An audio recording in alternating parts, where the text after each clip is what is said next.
जय Shri Krishna. जितदम Gurukul online classes में आज हम कक्षा 10 का सामाजिक विज्ञान का अध्याय 3 अंग्रेजी साम्राज्य का प्रतिकार और संघर्ष में हम राजनीतिक आंदोलन जिसको 1919 से 47 तक के कालखंड में बांटा गया है उसका अध्ययन करेंगे। इससे पहले हमने कांग्रेस के उदारवादी और अतिवादी संगठनों का अध्ययन किया था और स्वशासन के संबंध में कौन कौन से आंदोलन हुए वे। तो 1919 से 47 तक के आंदोलन में जो हम पहला पढ़ेंगे वो है रॉलेट एक्ट। रॉलेट एक्ट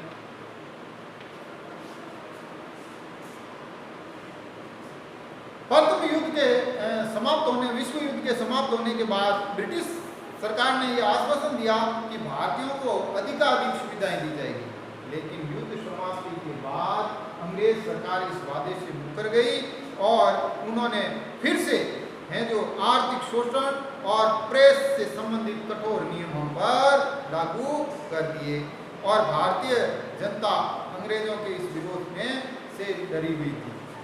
सरकार को षड्यंत्र का भय था, अतः सरकार ने 1917 में सिडनी रॉलेट एक्ट की।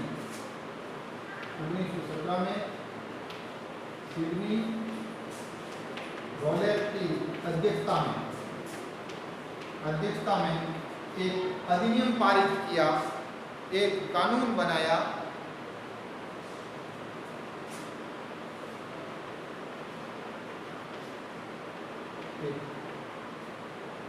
कानून के गठन की प्रक्रिया शुरू की जिसे 1919 का रॉलेट एक्ट कहते हैं, जो 17 मार्च 1919 को पारित कर दिया गया। इस कानून के अंतर्गत ये था कि अंग्रेज सरकार किसी भी भारतीय को संदेह के आधार पर गिरफ्तार किया जाएगा। क्या कहेगा? संदेह के आधार पर गिरफ्तार किया जाएगा। न कोई अपील, न कोई दलील और न ही कोई वकील का अधिकार था। इसे भारत के लोगों ने कानून था, सिर्फ अंग्रेजी सरकार के संदेह के आधार पर। दूसरा हुआ जलियांवाला बाग हत्याकांड।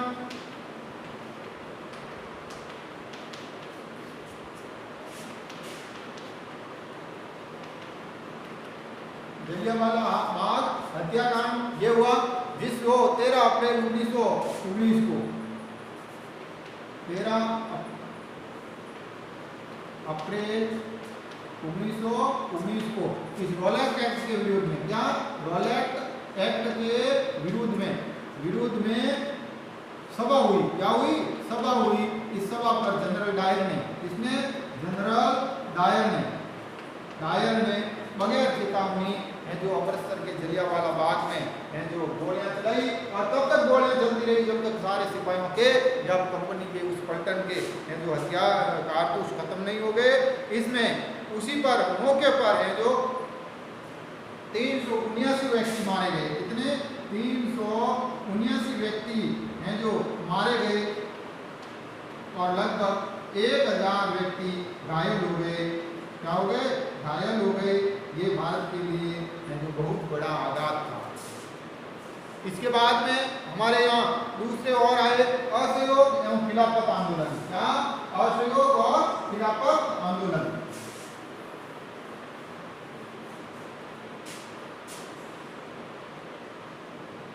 असहयोग व खिलाफत आंदोलन।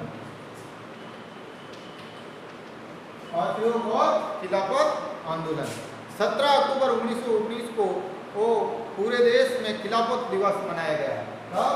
17 अक्टूबर 1919 को खिलाफत आंदोलन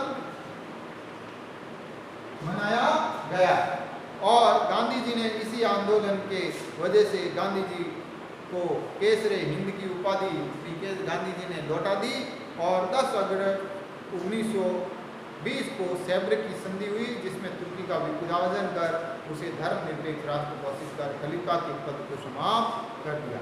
फिर हुआ हमारे यहाँ असहयोग आंदोलन। इसमें 1920 में कांग्रेस ने यही सरकार को, तब 1920 में अंग्रेजों के खिलाफ या अंग्रेजी शासन के खिलाफ ये आंदोलन शुरू हुआ और इस आंदोलन में लगभग है जो सभी देश के अंतर्गत सरकारी उपाधियां छोड़नी शुरू कर दी लोगों ने। विश्वविद्यालय के शिक्षकों ने नौकरी छोड़ दी, बच्चों ने स्कूलें यूनिवर्सिटियां छोड़ दी और तरह तरह से सब अपना विरोध कर रहे थे। और इस आंदोलन में लगभग 1921 तक 3000 व्यक्ति, 1920 में ये आंदोलन शुरू हुआ और 21 तक लगभग 3000 व्यक्ति जेल चले गए और इस तरह से ये आंदोलन एक प्रबल रूप करता गया। लेकिन 5 फरवरी 1922 को, कब 5 फरवरी 1922 को ये आंदोलन अपने चरम पर था और चोरा चोरी की घटना के बाद इस आंदोलन को खत्म कर दिया गांधी जी ने, क्योंकि गांधी जी ने कहा हिंसा का स्थान नहीं होना चाहिए। लेकिन वहाँ चोरा चोरी के कांड में है जो कुछ सिपाही, लगभग 21 सिपाही थाने में है जो आंदोलनकारियों ने थाना चलाया, जिसमें उनकी मौत हो गई। इस वजह से है जो ये आंदोलन गांधी जी को स्थगित करना पड़ा। लेकिन हालांकि गांधी जी का इस बात पर विरोध भी हुआ कि आंदोलन सही दिशा में जा रहा है, लेकिन गांधी जी ने अहिंसा के कारण इसको कर दिया। आगे है साइमन कमीशन।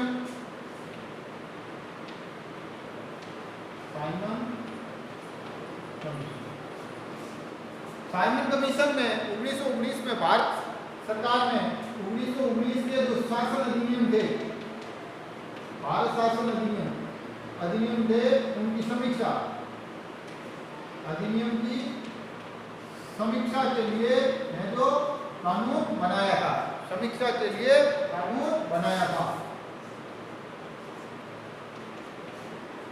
एक समिति बनाई जिसमें 1927 में ब्रिटिश सरकार ने 1927 में सर जॉन साइमन, 1927 में सर जॉन साइमन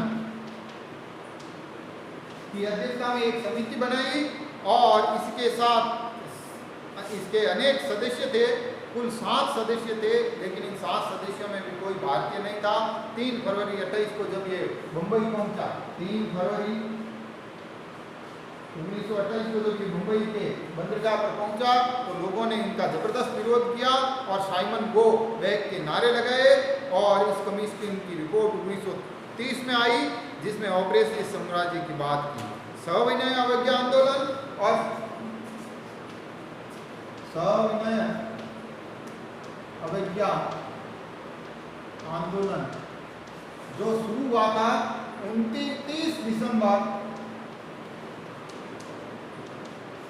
1929 को यह आंदोलन शुरू हुआ और कांग्रेस के अधिवेशन में इसके पूर्ण स्वराज्य का जो प्रस्ताव पारित किया था, उसमें 78 सदस्यों ने साबरमती आश्रम से 358 किलोमीटर गुजरात में दांडी स्थान पर जाकर हैं जो पैदल चले और नमक उत्पादन किया।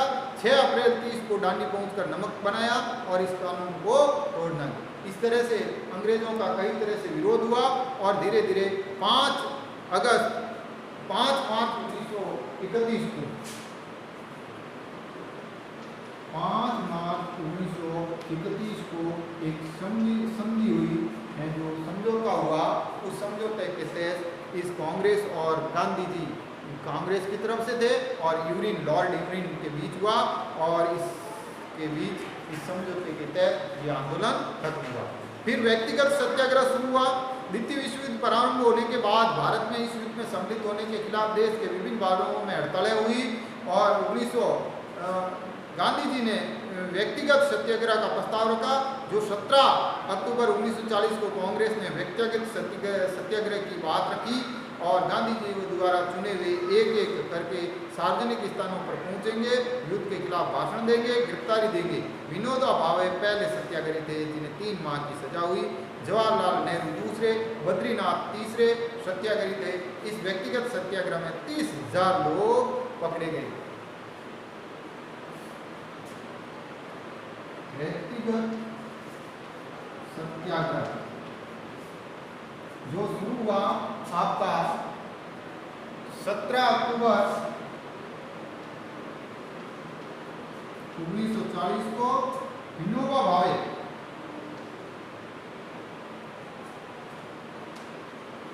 पहले नेहरू, जवाहरलाल नेहरू, दूसरे और है जो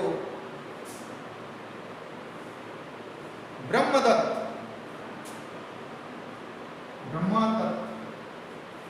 तीसरे सत्याग्रही थे और इनके साथ लगभग 30,000 लोगों ने सत्याग्रही आंदोलन के तहत विभिन्न स्थानों पर गिरफ्तारियां दी।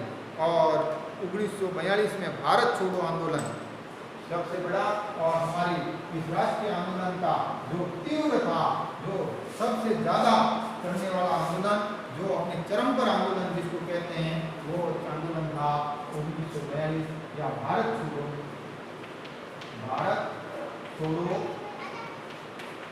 आंदोलन 1942 ये हुआ। और अखिल भारतीय 14 जुलाई 1942 को जो कांग्रेस की बैठक हुई, 14 जुलाई 1942 में वर्धा बैठक में, जो वर्धा में बैठक हुई, उससे इस आंदोलन की शुरुआत हुई। और गांधी जी ने कहा कि मैं आपको एक छोटा मंत्र देता हूँ, करो या मरो। और 9 अगस्त की भोर से पहले गांधी जी सहित दूसरे कांग्रेसी नेता गिरफ्तार कर लिए गए। कांग्रेस को गैर कानूनी संस्था घोषित कर दिया गया। इस तरह से इस आंदोलन की कोई निश्चित योजना नहीं थी। आंदोलन से पहले ही है जो कांग्रेसियों को गिरफ्तार कर लिया गया। इस आंदोलन में गांधी जी इनको अन्य अंतिम संघर्ष बताया। पूरे देश में एक पूर्णतः स्पर्ध अपने आप ही आंदोलन खड़ा हो गया। कारखाने, स्कूल, कॉलेजों में हड़तालें हुई, तालाबंदियां हुई, पुलिस थानों, डाकघरों, रेलवे स्टेशनों पर हमले किए गए। कांग्रेस सोशल पार्टी के अधिकांश नेता गिरफ्तार कर लिए गए, कुछ नेता भूमिगत हो गए और बहुत सारे लोगों ने इसका सफल नेतृत्व किया था। लगभग इस आंदोलन में गोलीबारी भी हुई और लगभग 10,000 लोग मारे गए। विद्रोही गांवों को जुर्माने के रूप में बहुत रुपए देने पड़े। इस आंदोलन में हिंसा का भी उत्तरदायित्व गांधी जी पर थोप दिया गया और धीरे धीरे ये आंदोलन हमारे राष्ट्रीय आंदोलनों की ओर झुकता गया। धन्यवाद। कल हम पढ़ेंगे राजस्थान में प्रजामंडलों की स्थापना। धन्यवाद।